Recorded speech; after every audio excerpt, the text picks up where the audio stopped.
نقدر نشوف فين اللي هو بعد تعرفهم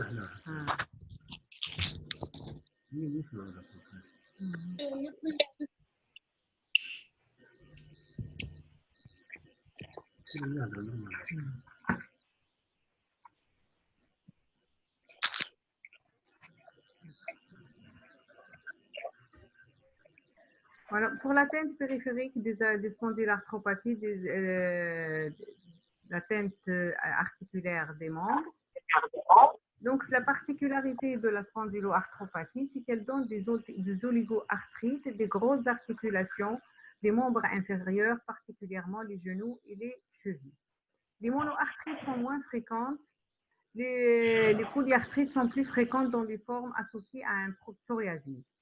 L'atteinte de la hanche, elle est redoutable, donc c'est un critère de sévérité de la polyarthrite aussi. L'atteinte de la hanche, donc c'est l'atteinte de la hanche, c'est une atteinte grave. Elle survient d'ailleurs la hanche généralement quand soit elle inaugure la maladie, soit elle survient très précocement dans les 5 premières années de l'évolution de la maladie. L'atteinte anthésitique, donc c'est des douleurs des anthèses. Plus fréquemment, c'est des thalalgies quand ça siège au talon, douleurs près du genou quand ça siège au niveau de tendon rotulien, le gros trochanter au niveau de la hanche, sur le crâne, au niveau des numéraux. Ça dépend du siège. C'est une douleur provoquée à la pression ou bien la mise en tension de l'anthèse, étirement et contraction contre résistance du tendon ou s'insère ou le tendon de l'anthèse. L'atteinte extra-articulaire, elle est prédominée par donc, la fatigue. Vous devinez que quelqu'un qui a un rhumatisme inflammatoire chronique doit être asthénique. L'atteinte oculaire, c'est l'uvéite qui atteint dans 25% des cas. La particularité, donc, c'est une uvéite aseptique, récidivante, qui le plus si on ne la traite pas rapidement, elle peut évoluer, devenir chronique et évoluer vers la cécité. L'atteinte cardiaque, c'est l'insuffisance aortique, valvulopathie, et parfois, on a trouvé des cas avec le 1B, bloc auriculo-ventriculaire. Les autres atteintes organiques, c'est l'atteinte pulmonaire, digestive. Digestif, là, c'est pas le Crohn, le RCH, donc quelqu'un qui a SPL peut avoir un Crohn RCH, mais on peut avoir aussi une lésion inflammatoire intestinale qui n'est ni Crohn ni RCH, ça s'appelle une colite inflammatoire non spécifique, qu'on a aussi dans nos consultations. L'atteinte rénale, c'est surtout l'amylose. L'atteinte osseuse, c'est l'ostéoporose, avec raréfaction trabéculaire et corticale, avec augmentation des fractures par rapport à la population générale.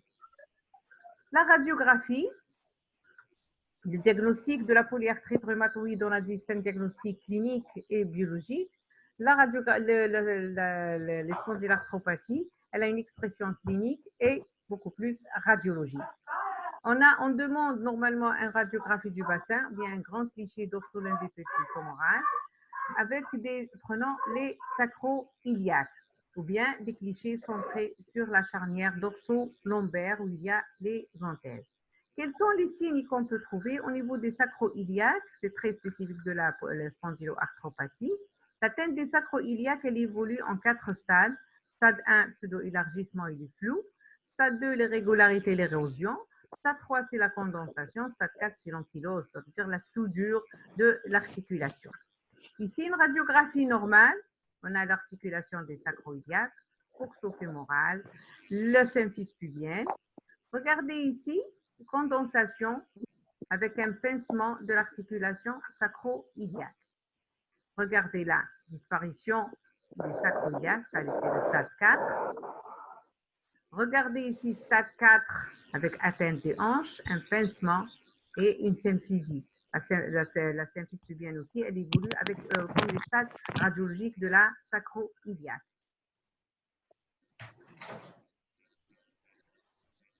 Regardez ici, on a un pseudo-élargissement là, dans la sacro-iliaque, elle est élargie, alors que c'est une déminéralisation sous-chondrale avec des aspects lymphoposes.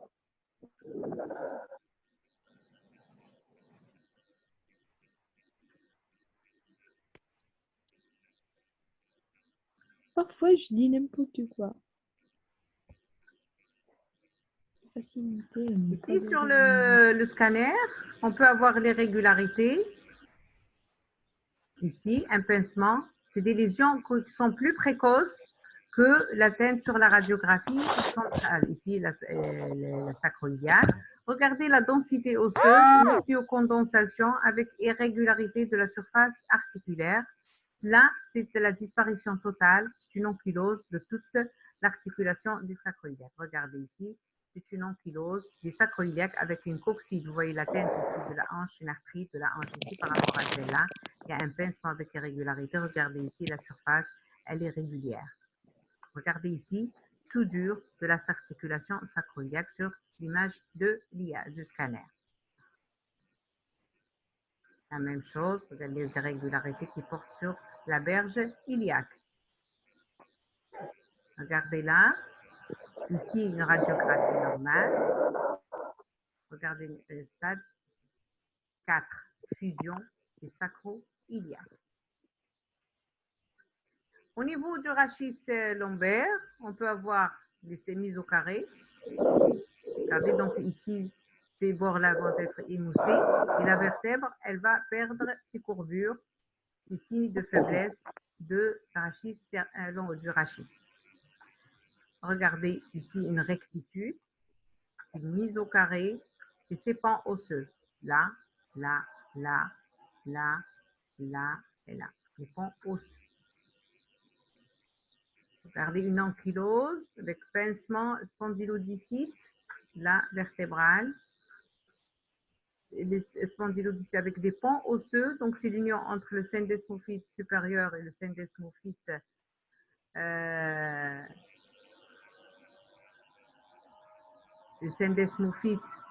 au niveau le sus et le sous, donc ils vont se souder des ponts osseux avec des spondylodicites inflammatoires.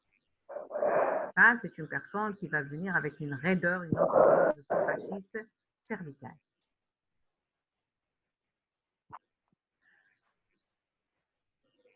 Ici, regardez la mise, cette vertèbre-là qui a perdu sa forme, c'est la mise au carré. Ça, c'est le syndesmophyte, il y a quelques années. Ça, au début, il n'y avait pas des ponts osseux. Ensuite, regardez la différence des ponts osseux. Ça, c'est la même patiente des années plus tard, avec des ponts osseux qui prédominent généralement la charnière dorso-lombaire. Et ici, quand il y a plusieurs ponts osseux syndesmophytes, on aura une colonne en bonbon. Regardez les syndesmophytes. Ici, avec une déminéralisation, une spondylodicite. Ça, c'est les anthésites. Ça, c'est une image de l'IRM, c'est l'œdème osseux. Chez cette personne-là qui a l'air d'être normale. Ça, c'est l'œdème osseux. Ça, c'est l'épine calcanéenne, aspect hérissé de l'aspect hérissé du talon. Ça, c'est la calcification du tendon d'Achille, une épine calcanéenne. Là, c'est la même chose, les épines. Voilà. Les arthrites, on a des formes érosives, des formes ankylosantes et des formes sinusosantes. Biologiquement, il n'y a rien de spécial à part un syndrome inflammatoire qui n'est pas très élevé.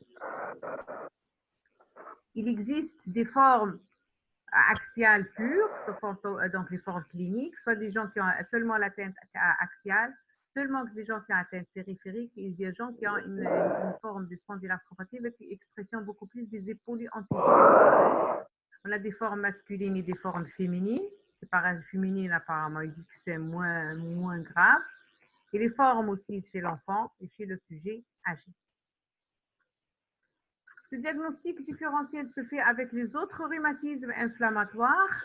Quand on a une atteinte de la sacroiliaque isolée, quand elle est unilatérale, c'est comme une monoarthrite, il faut éliminer ce qui est infectieux. Quand on a une densité de la sacroiliaque, il y a l'ostéose iliaque qui est une lésion banale qui se voit chez certaines personnes. La sacroiliaque chez l'enfant ou bien chez l'adolescent ou bien l'arthrose.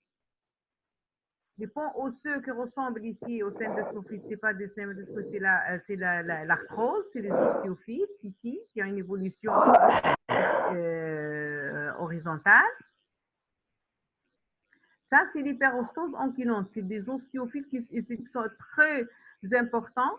La douleur, elle est mécanique ou inexistante de découverte fortuite. C'est la maladie de Forestier ou bien l'hyperostose vertébrale ankylosante.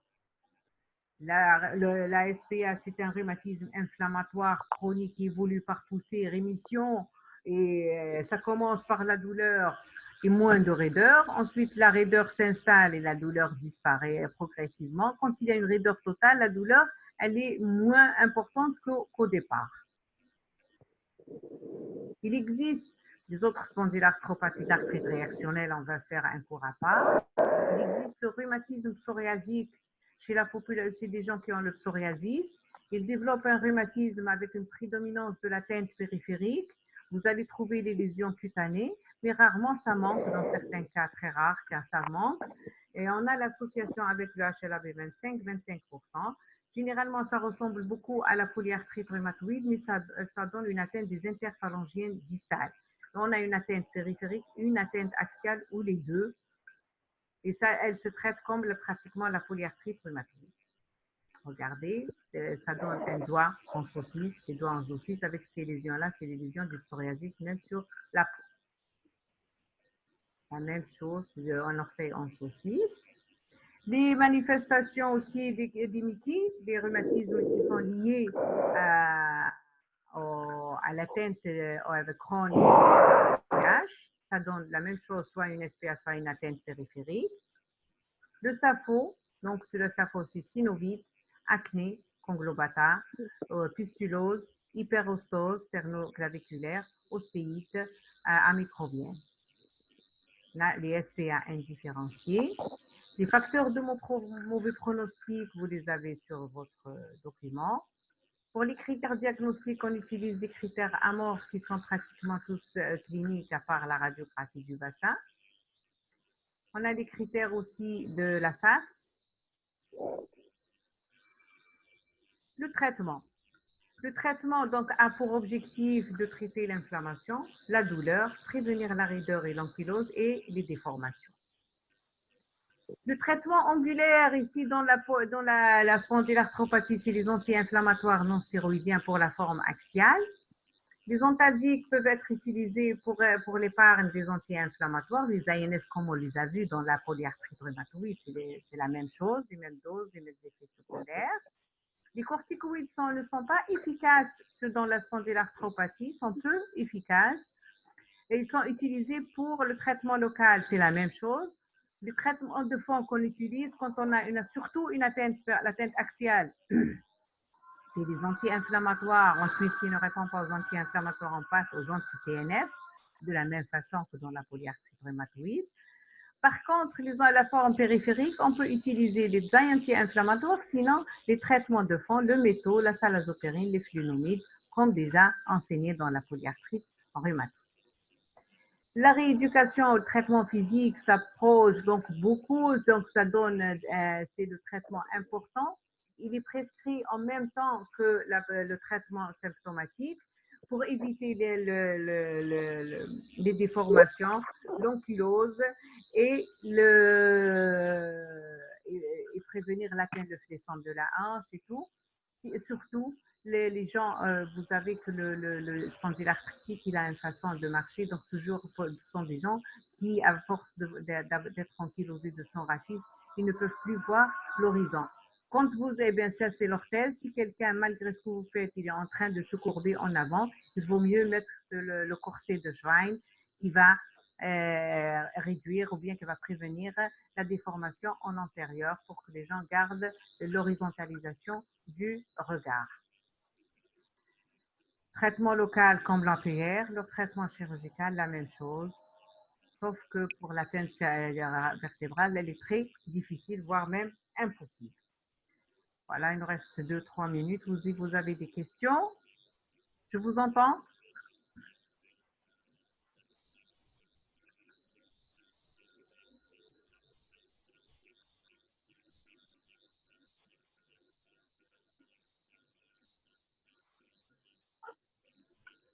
docteur?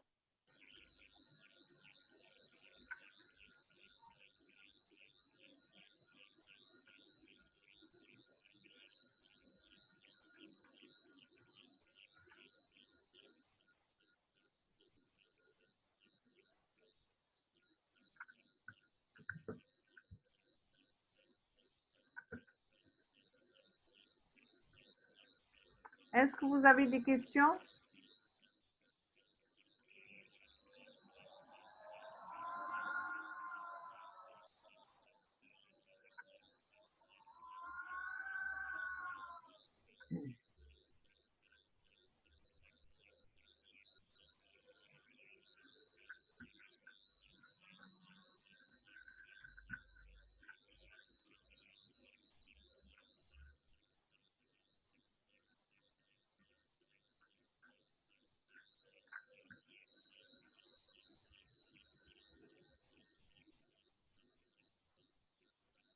Le traitement de la spondylarthrite ankylosante, le traitement, donc, comme on a dit, euh, dans la polyarthrite rhumatoïde, le traitement de fond, dans le traitement symptomatique et un traitement de fond. Dans les spondylarthropathies, le traitement symptomatique, c'est les anti-inflammatoires non stéroïdiens. C'est le traitement de référence des spondylarthropathies forme axiale pure, quand il y a seulement l'atteinte rachidienne. Donc, bien sûr, les anti-inflammatoires, vous allez les donner de la même façon que dans la polyarthrite rhumatoïde. Donc, il faut une protection digestive, il faut surveiller l'atteinte rénale, cardiaque et tout le reste. Il faut les donner de préférence le soir parce que les patients font des poussées le soir. Vous pouvez donner aussi les antalgiques pour soulager le patient et pour l'épargne des anti-inflammatoires, pour ne pas donner de fortes doses d'anti-inflammatoires. Les corticoïdes par voie générale sont peu efficaces, sauf pour les infiltrations quand il y a une tendinite ou bien une enthésite. Les traitements de fond qu'on utilise quand on a une atteinte axiale pure, ça veut dire qu'il n'y a que l'atteinte des sacroiliaques de rachis. Si les anti-inflammatoires sont inefficaces, on passe aux anti-TNF directement. Par contre, si vous avez une atteinte périphérique, les autres traitements, les traitements qu'on utilise comme traitement de fond dans la spondylarthropathie avec atteinte périphérique, c'est la salazopérine, le méthotrexate, les flunomides. Pour le rhumatisme psoriasique, c'est les mêmes traitements, mais s'ils sont inefficaces, on passe aux anti-TNF.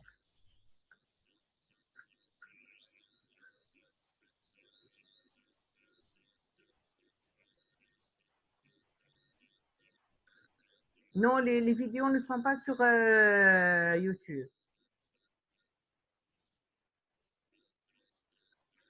Le traitement physique, il fait partie du traitement de fond. Le traitement physique, il fait partie du traitement, de la prise en charge primordiale du spondylarthritique. On a vu que le traitement ce rhumatisme-là, c'est un rhumatisme inflammatoire. Dans une inflammation, ensuite, il soude les articulations.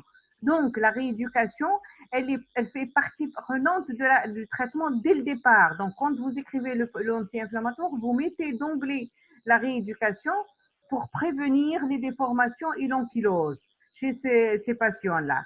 Et ensuite, s'il y a, bien sûr, quand quelqu'un, malgré ça, il y a l'ankylose, il vaut mieux qu'il s'ankylose dans une position fonctionnelle, comme ce patient, comme le corset de spine, pour préserver l'horizontalisation du regard. Le traitement de fond, il est prescrit de la même façon comme il est prescrit dans la polyarthrite rhumatoïde. Donc, c'est les doses de 10, par exemple le méthotrexate, de 10 à 25 mg. On a une dose hebdomadaire, le méthotrexate, on donne une prise par chaque semaine. On ajoute l'acide folique et on fait des surveillances au début chaque 2 semaines, ensuite chaque mois, ensuite chaque 3 mois. Ça dépend de votre patient et le degré de l'atteinte. On fait un contrôle biologique, l'hémogramme, le bilan inflammatoire pour voir si votre traitement a donné de bons résultats et le bilan hépatique et rénal. Le contrôle radiologique, ça dépend de vous. Quand on est un centre de recherche, quand on ne l'est pas, Au début, c'est chaque 6 mois, les 2 premières années, ensuite chaque année. Et selon l'articulation, bien sûr, atteinte.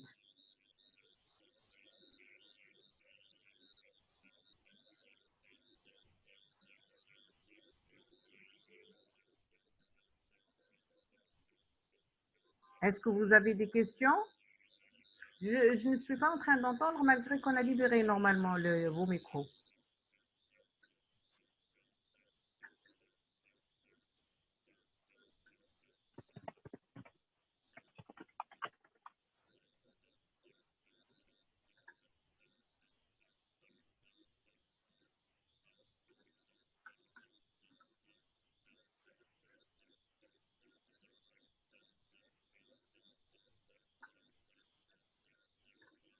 Est-ce que vous avez des questions?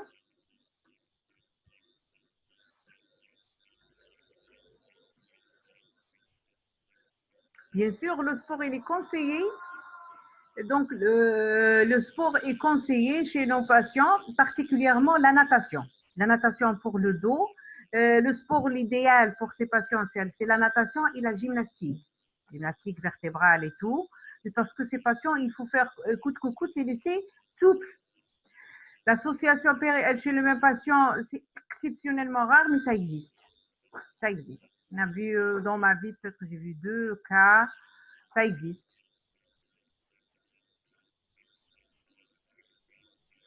Pour l'exposition au froid et à chaleur, je vous ai dit à chaque fois, il y a des gens qui répondent mieux et qui supportent mieux la chaleur, il y a des gens qui supportent mieux le froid. Donc, c'est une susceptibilité individuelle. Il ne faut pas exiger la chaleur obligatoirement pour ces patients ou bien le froid.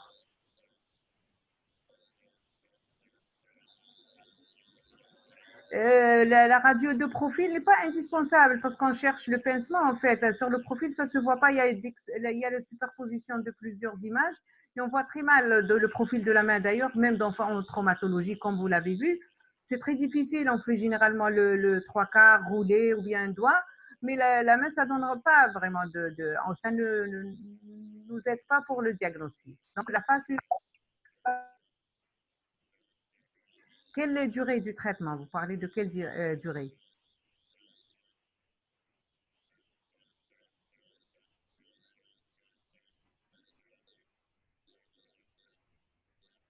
Oui, le traitement, quand on a une polyarthrite rhumatoïde, il faut commencer le traitement le plus tôt possible. On n'attend pas les déformations. Le traitement de fond sont faits pour prévenir les déformations. Si on arrive à une déformation, ça veut dire que c'est un échec, c'est le traitement qui n'était pas efficace ou qu'on a démarré le traitement tard. Non, le traitement de fond dans la polyarthrite rhumatoïde est commencé en même temps que le traitement, dès que on met le diagnostic.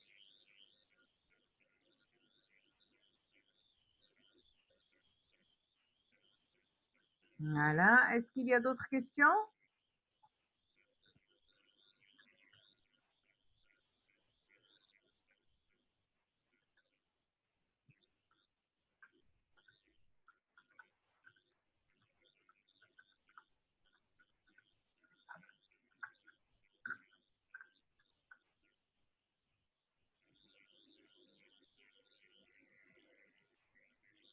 D'autres questions?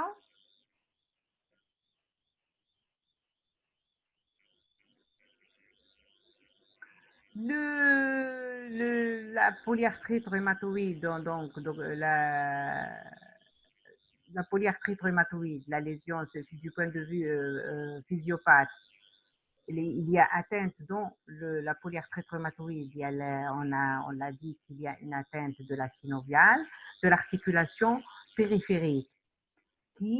À partir il y a une formation du panus synovial et ce panus synovial là il devient très agressif pour l'articulation, il détruit l'articulation et l'os sous-jacent. Pour les spondyloarthropathies, le mécanisme physiopathologique il n'est pas connu pour les deux en fait, mais l'atteinte de la spondyloarthropathie, il y a beaucoup plus atteinte de l'anthèse. Il y a l'atteinte de l'anthèse et à partir de l'anthèse, il y a propagation de l'inflammation vers la synoviale et ça donne une inflammation. Et puis, il y a la soudure de l'articulation. Il y a des formes ankylosantes et des formes non ankylosantes. Et du point de vue biologique, la PR, elle donne des perturbations immunologiques, la SPA, non.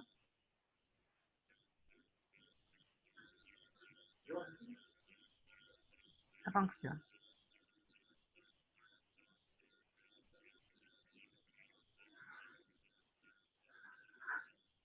Quel est l'examen de certitude? Le bilan immunologique. Oui, c'est une maladie, pour la biologie de la polyarthrite rhumatoïde.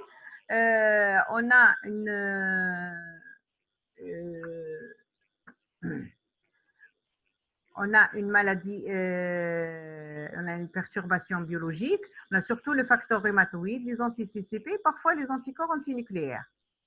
Le bilan qui est plus en faveur de la polyarthrite rhumatoïde, c'est les anti-CCP, qui sont plus spécifiques de l'APR, parce que le facteur rhumatoïde, on peut le trouver positif dans l'APR et dans pas mal d'autres pathologies. Quand il est positif, c'est pas sûr que ce soit une PR. Quand il est négatif, ça ne veut pas dire qu'il n'y a pas la PPR. Mais quand on a les anti-CCP qui sont positifs, on est plus en faveur de la polyarthrite rhumatoïde que pour un autre rhumatisme inflammatoire. La spondylarthropathie, c'est une maladie inflammatoire, sûrement auto-immune, mais on n'a pas de marqueur de bilan. Le bilan antinucléaire, enfin l'auto-immunité, est négatif.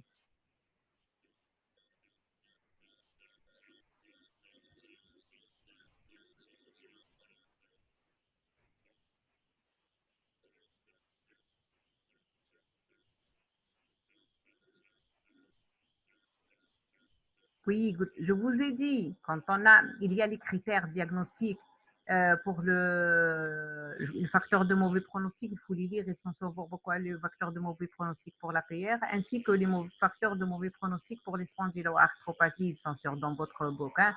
On ne peut pas tout faire parce qu'on est limité ici par le temps, c'est tout, sinon il n'y a pas de problème. Pour le traitement de fond, pour la polyarthrite rhumatoïde, il faut le début même sans déformation. Pour le diagnostic, il faut respecter les critères diagnostiques qu'on a sur vos documents. Pour le diagnostic, le APR au départ, bien sûr, il faudra éliminer les autres diagnostics. Si vous retenez l'APR, vous commencez d'emblée le traitement de fond. Aucune idée, la vidéo, ce sont des vidéos privées, je les avais ramenées sur des CD personnellement de France. Je ne sais pas si ça existe, mais vous pouvez toujours consulter le Google, vous allez trouver pas mal d'images, même si ce n'est pas la même. Comment on examine un rachis, comment on examine les genoux, enfin, de toute façon, j'espère qu'on aura le temps de faire une séance TD et je vous montre les vidéos comment on fait l'examen clinique. C'est comme quand vous avez fait en sémiologie, mais en TD, ce sera mieux. Je ne sais pas si je pourrais faire le partage, mais on va faire des séances, Inch'Allah. Parce que le départ, on est... Donc, si vous n'avez pas de questions, je vous remercie beaucoup. Travaillez bien et attention, restez chez vous. Si maintenant l'épidémie elle est en train d'augmenter, enfin, diffusez les conseils d'hygiène et tout à votre entourage. Je vous remercie. Rabbi yahfadkom, Inch'Allah.